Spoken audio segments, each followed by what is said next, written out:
तो कल की क्लास में हम स्टार्ट किए थे हमारा कुछ केस स्टडीज जो हमने कंप्लीट कर लिया था। आज हम क्लास को आगे कंटिन्यू करेंगे और जो कुछ और इम्पोर्टेंट बातें हैं हाउस प्रॉपर्टी रिलेटेड उसको डिस्कस करेंगे एंड देयर आफ्टर फिर हम चलेंगे धीरे धीरे कॉम्प्यूटेशन ऑफ हाउस प्रॉपर्टी की तरफ। चलिए आज की क्लास स्टार्ट करते हैं। सबसे पहले जय श्री राम। चलिए स्टार्ट करते हैं। कॉम्पोजिट रेंट हमारा आज का टॉपिक है। Composite rent. कॉम्पोजिट रेंट के केस में क्या होता है, जैसे मैंने आपको बताया था कि आपको घर के साथ साथ बाकी की सुविधाएं, लिफ्ट का हो गया, स्विमिंग पूल का हो गया, मेंटेनेंस हो गया, क्लीनिंग का हो गया, ये सब भी अगर आपसे लिया जाता है, लेकिन सब मिला के लिया जा रहा है, अलग अलग नहीं लिया जा रहा, तो वो आपका क्या हो गया, कॉम्पोजिट रेंट हो जाता है। देन अगर आपका मान लीजिए घर के साथ साथ फर्नीचर भी दिया गया, एसी, टीवी, फ्रिज, कूलर या किचन में मॉड्यूलर किचन, ये सब अगर फिक्स करके दिया गया और इसका एक रेंट आपसे लिया गया तो उसको भी हम क्या कहते हैं, आपका कॉम्पोजिट रेंट कहते हैं। समझ में आया आपको? लिखिए इसके अंदर, the owner of a property, the owner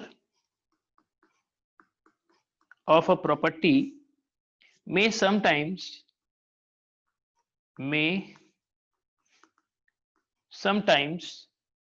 receive rent in respect of building as well as for different services,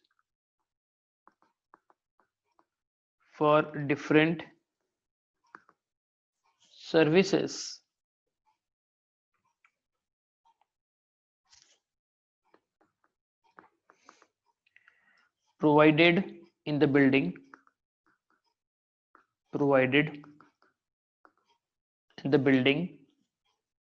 such as lifts,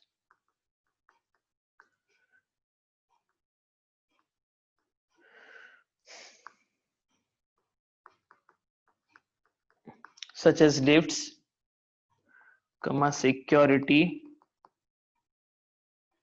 power backup,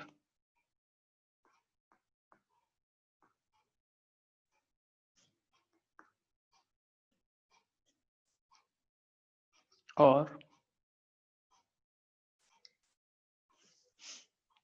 for other assets,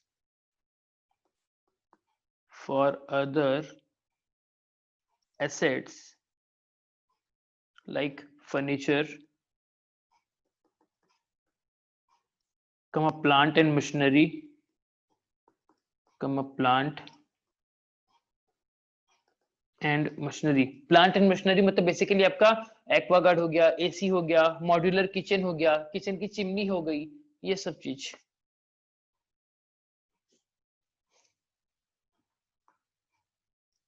then the amount so received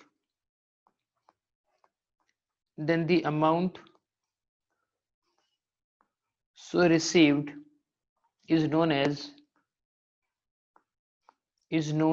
as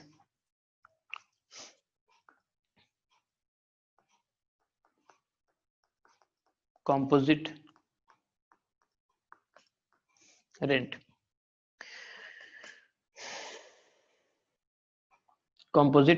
rent। ठीक है, तो यहां पर हमने क्या देखा कि अगर जो लैंडलॉर्ड है, जो ओनर है प्रॉपर्टी का, वो कभी कभी आपसे जब रेंट लेता है ना, तो रेंट आपको दो चीजों का मिलाकर भी ले लेता है।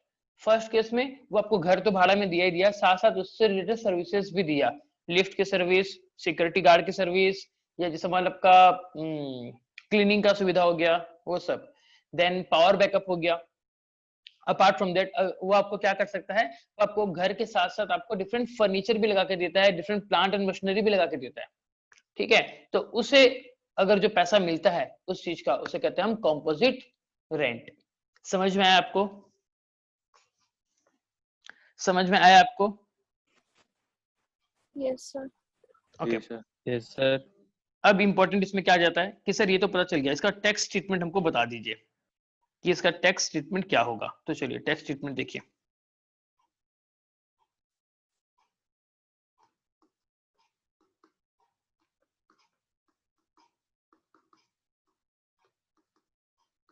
Tax treatment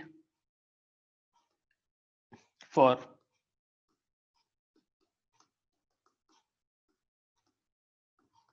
composite rent।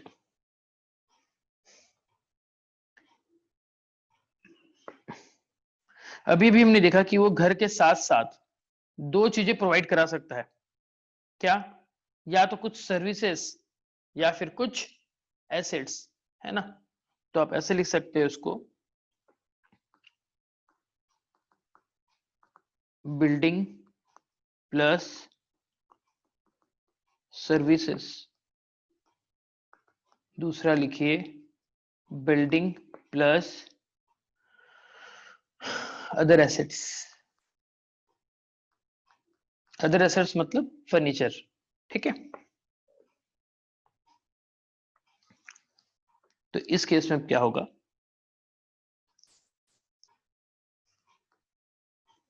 इस केस में जो कंपोजिट रेंट होगा ना, उसको आपको दो भाग में डिवाइड करना पड़ेगा।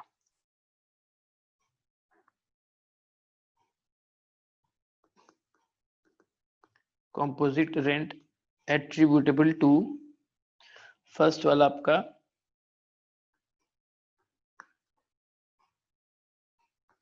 टू यूज द प्रॉपर्टी, दूसरा टू यूज दी क्या, सर्विसेज, टू यूज दी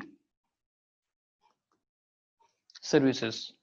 जो भी आपको कंपोजिट रेंट मिलेगा उसका दो भाग किया जाएगा, एक आपका प्रॉपर्टी यूज करने के लिए कितना, दूसरा आपका अदर सर्विसेज के लिए कितना। तो यूज द प्रॉपर्टी अगर होगा तो वो हो जाएगा आपका इनकम फ्रॉम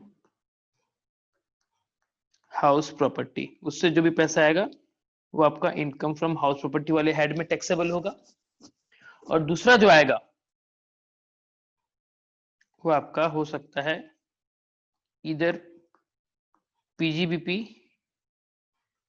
और income from other sources.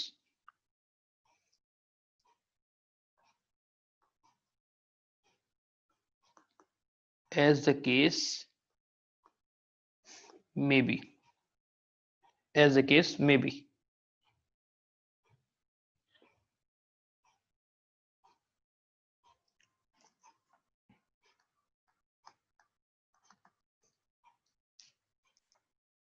Note लिखिए इसका,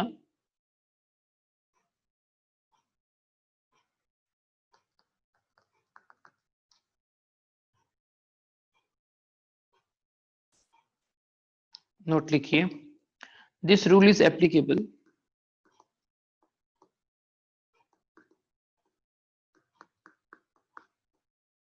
this rule is applicable even if it is difficult to split up, it is difficult to split up the entire amount of composite rent as above। ठीक है?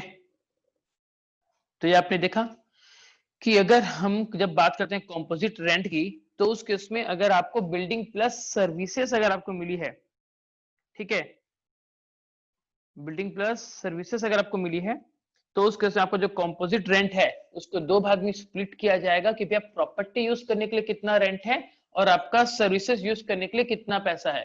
ठीक है? और जो पैसा property use करने के लिए, वो जो पैसा मिलेगा वो आपका income from house property, and जो पैसा आपने सर्विसेज के लिए लिया है वो आपका हो जाएगा इनकम फ्रॉम बिजनेस और प्रोफेशन या फिर income from other sources, as a case में भी। एज अ केस में भी मतलब डिपेंड करता है कि भैया हर एक केस टू केस डिफर कर सकता है। समझ में आ गया ना? अब the next, building and other. मान लीजिए कि आपने बिल्डिंग एंड अदर कुछ एसेट उसको दिया है भाड़े में, तो उस केस में क्या हो जाएगा?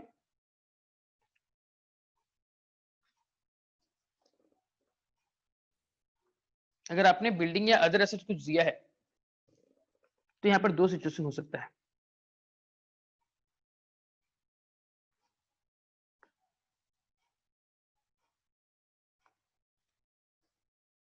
पहला, if the two lettings are separable, मतलब आप जो बिल्डिंग दिए हो और जो अदर एसेट दिए हो, क्या उन दोनों को हम अलग अलग देख सकते हैं? उनका कितना कितना अमाउंट है, क्या वो सेपरेट कर सकते हैं? एंड दूसरा सिचुएशन, if the two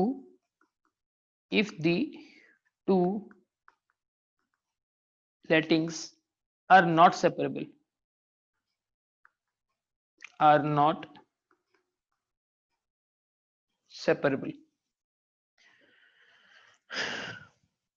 तो इस केस में फिर दो पार्ट हो जाएगा। अगर सेपरेट कर पा रहे हो तो दोनों को अलग अलग करना पड़ेगा। पहला आपका हो जाएगा कि इनकम फ्रॉम, जो आपका पैसा आया है आपका,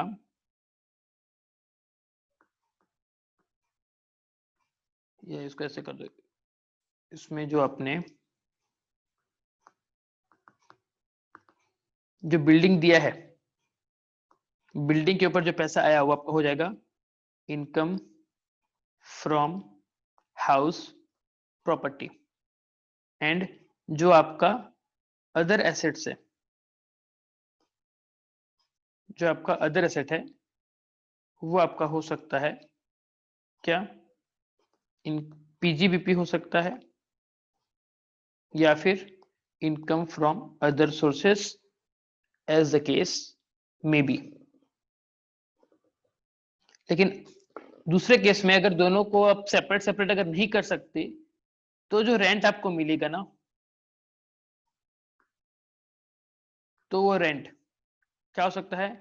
या तो पीजीबीपी हो सकता है या फिर इनकम फ्रॉम अदर सोर्सेस हो सकता है। यहां पर no income from house property,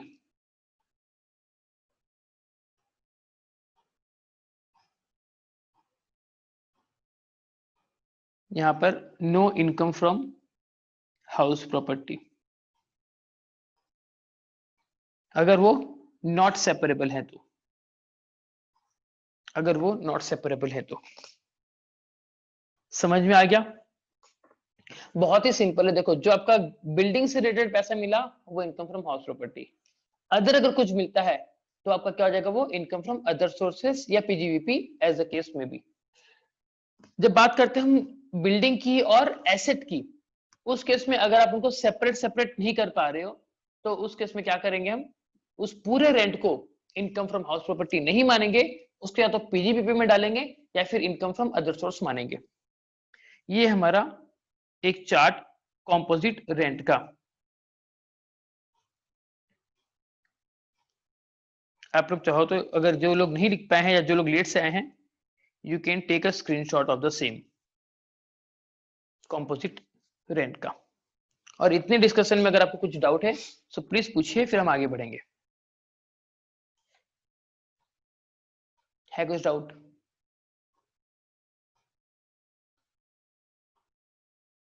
no sir. बाकी लोग आपको समझ में आया? Yes sir. ओके, अब सिचुएशन थोड़ा सा चेंज करते हैं कि हाउस प्रॉपर्टी मान लो आउटसाइड इंडिया है, और आउटसाइड इंडिया अगर हाउस प्रॉपर्टी है तो उससे अगर हमको अगर इनकम मिले तो उसका टैक्स में ट्रीटमेंट क्या करेंगे? अगर आपको स्कोप ऑफ इनकम याद होगा सेक्शन 5 वाला, जहां पर क्या बोला गया था, scope of income is equals to Indian income plus foreign income. वहां पर जो नॉर्मल रेसिडेंट है ना, रेसिडेंट बट ऑर्डिनरी रेसिडेंट, उसके लिए तो क्या था भैया, सारी इनकम टैक्सेबल थी एक्सेप्ट वन, कौन सी, repatriate the income back to India, है ना, सिर्फ वो एग्जेम्प्ट था, लेकिन बाकी सारा इनकम क्या था आपका, टैक्सेबल था। तो अगर एक नॉर्मल रेसिडेंट है और नॉर्मल रेसिडेंट का मान लो अगर बाहर, इंडिया के बाहर कोई हाउस प्रॉपर्टी है, तो उससे जो भी उसका इनकम होगा, भले वो चाहे उस पैसे को इंडिया लाए या ना लाए, वो उसका टैक्सेबल हो जाएगा। कहां पर, इंडिया में, ठीक है। लेकिन अगर एक नॉट ऑर्डिनरीली रेसिडेंट है, तो उसके लिए टैक्सेबल कब होगा, जब वो पैसा उसको इंडिया में रिसीव होगा, ठीक है। एंड अगर नॉन रेसिडेंट है, तो उसके लिए तो भैया होगा नहीं, क्योंकि बाहर वो नॉन रेसिडेंट है, पहली बात, मतलब वो इंडिया का है नहीं, और नॉन रेसिडेंट इंडिया के बाहर है, और उसकी प्रॉपर्टी भी इंडिया के बाहर है, और वो कमाया भी बाहर, पैसा मिला भी बाहर, तो उस चीज में हम उसके ऊपर टैक्सेबल नहीं करेंगे। समझ में आ गया आपको? तो चलिए नेक्स्ट हमारा हेडिंग आता है, सर सर कंपोजिट रेंट का और एक बार दिखाई दो, स्क्रीनशॉट लेना है और मीनिंग। मीनिंग ना, तो तुम लिखते नहीं हो क्या क्लास में, हैं? नहीं सर, बाद में लिखता हूँ। चलो ठीक है, कोई बात नहीं, बट प्लीज अपने नोट्स को ना अपडेट कर लेना। ये नोट आपका बहुत ही यस सर, कंसाइज करके कर रहा हूँ। लिखाया जा रहा है, ताकि अब आप जब पढ़ोगे ना आपको अच्छे से समझ में आए। नॉर्मल बेयर एक्ट पढ़ोगे इनकम टैक्स में, तो हो सकता है आपको इनकम टैक्स से नफरत हो जाए, ठीक है। ले लिया ओके सर। स्क्रीनशॉट, आगे बढ़ूं, ठीक है, थैंक यू। नेक्स्ट टॉपिक लिखिए हमारा,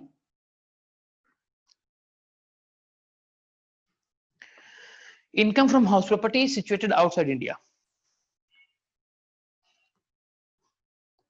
income from house property situated house property situated outside India.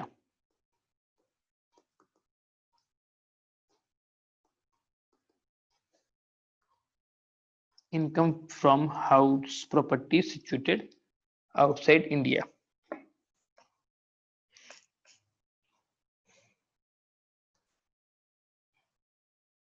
ठीक है, तो जैसे अभी भी मैंने आपको डिस्कस किया, मुझे बताइए, resident and ordinary resident and resident but not ordinary resident, ये जो हम बात करते हैं पर्सन की डेफिनेशन में, तो किस किस के ऊपर एप्लीकेबल होता है, सिर्फ और सिर्फ इंडिविजुअल एंड एचयूएफ, अगर आपको याद होगा। एंड एचयूएफ के केस में क्या था, अगर कर्ता अगर ऑर्डिनरी है, तो बाकी लोग भी पूरा का पूरा एचयूएफ क्या हो जाएगा, ऑर्डिनरी हो जाएगा। एंड कर्ता अगर नॉट ऑर्डिनरी रेसिडेंट है, तो पूरा एचयूएफ भी नॉट ऑर्डिनरी रेसिडेंट हो जाएगा। And apart from this two category, बाकी जो भी हैं वे लोग इधर रेसिडेंट हो सकते हैं या फिर नॉन रेसिडेंट हो सकते हैं, ठीक है। तो यहां पर लिखिए पहला point, in case of individual and HUF, in case of individual and HUF, ठीक है, और वो कैसे होने चाहिए, वो होनी चाहिए resident and ordinary resident, ordinary resident, ठीक है।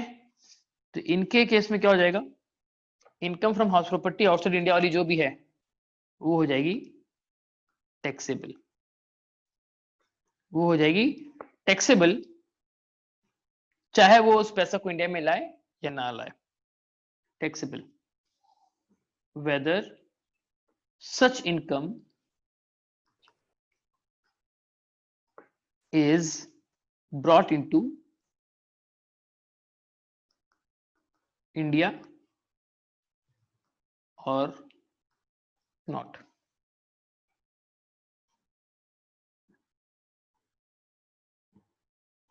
वो हो जाएगा आपका टैक्सेबल।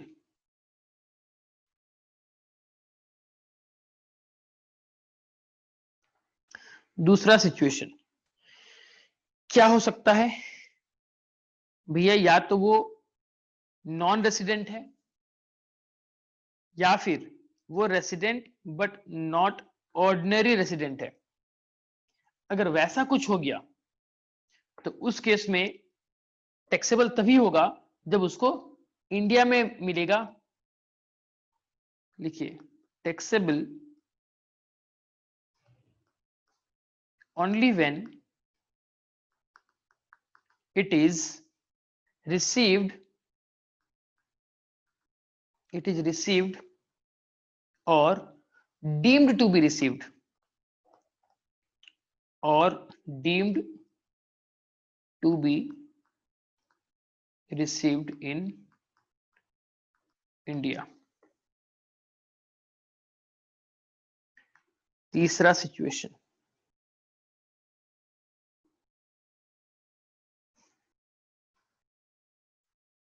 तीसरा नहीं, ये फिर नोट है, नॉर्मल पॉइंट है ये, ठीक है ना, ये हमारा नॉर्मल पॉइंट है।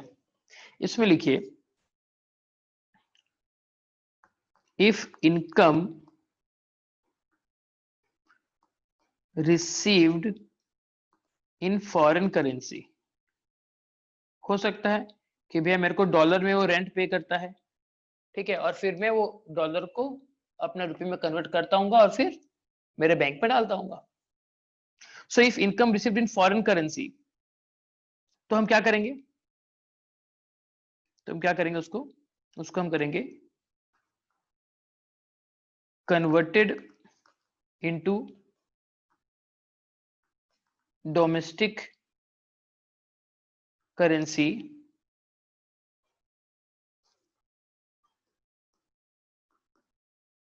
by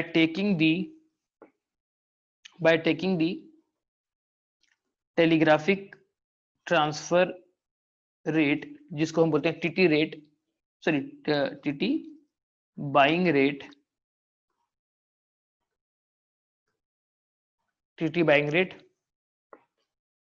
as on the TT मतलब क्या बोले? Telegraphic transfer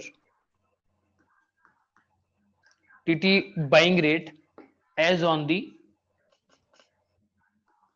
last day of relevant previous year, that is 31st March,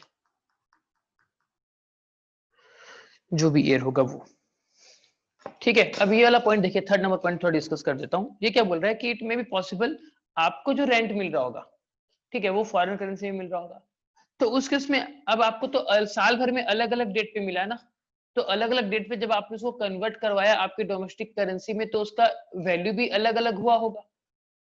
for example चीज को समझिए, फॉर एग्जाम्पल आपका पर मंथ रेंट है $100, ठीक है, तो अप्रैल महीने में जब आपको मिला तो उस समय रेट था मान लो 75 रुपीज पर डॉलर का रेट था, तो आपको कितना मिला होगा? 7500 रुपीज मिला होगा। यही चीज मई में क्या हो सकती है, अगर $80 रुपीज पर डॉलर हुआ होगा तो आपको 8000 रुपए मिले होंगे एक्चुअल में। तो ये चीज जो है आपका, ये चेंज हो सकता है ईयर वाइज, मतलब हर पीरियड वाइज। तो इनकम टैक्स ने क्या बोला, हम क्या करेंगे, हम सिर्फ एक ही रेट को लेंगे। कौन सा रेट? 31 मार्च को जो आपका रहेगा TT buying rate. TT buying rate मतलब ये वो रेट है जिस रेट पे आपकी जो लोकल बैंक है वो आपसे डॉलर खरीदती है, ठीक है ना। अब सुनिए, लेट सपोज ये मिस्टर सुमित है, सुमित को रेंट मिला $100। अब सुमित इस डॉलर को क्या करेगा? सुमित इस डॉलर को सेल करेगा। किसको सेल करेगा? बैंक को सेल करेगा। अगर सुमित सेल कर रहा है मतलब बैंक क्या कर रही है? बाय। तो बैंक क्या देगी? बैंक बोलेगी एक रेट, मतलब बाइंग रेट, मतलब बैंक कितने में खरीदेगी। सो जिस दिन आपका 31 मार्च का जो आपका बाइंग रेट रहेगा उस रेट में हम क्या करेंगे, टोटल आपको जो रेंट मिला होगा, लेट सपोज $100 पर मंथ है, तो 12 महीने का कितना हो जाएगा, $1200 इंटू लेट सपोज 31 मार्च का बाइंग रेट, मतलब बैंक हमसे कितने में डॉलर खरीद रही है, मान लो 75 में, 75 पर डॉलर, तो ये कन्वर्ट हो जाएगा तो क्या हो जाएगा 1200 इंटू 75, कैलसी छोड़ो, ये हो जाएगा 75 इंटू 10 750 और 150 900 और 2 जीरो, ये हो जाएगा 90,000 रुपए। प्लीज 90,000। ओके, जी सर। तो 90,000 रुपए आपका मान लिया जाएगा आपका income from house property, but it may be possible आपको कुछ अलग ही अमाउंट एक्चुअली मिला हो, ठीक है, बट उसके ऊपर हम ध्यान नहीं लगाएंगे। हमने सिर्फ एक चीज बता दिया, 31 मार्च वाले दिन जिस रेट पे बैंक वाले डॉलर खरीदने, मतलब फॉरेन करेंसी को खरीदने के लिए रेडी हैं, वो बाइंग रेट आप लगा दो टोटल रेंट के ऊपर और उसको कन्वर्ट कर दो किसमें, डोमेस्टिक करेंसी में, और उस पैसे को हम आपका क्या मान लेंगे, इनकम फ्रॉम हाउस प्रॉपर्टी। समझ में आ गया आपको? देख लीजिए एक बार, स्क्रीनशॉट लेना है तो ले लीजिए।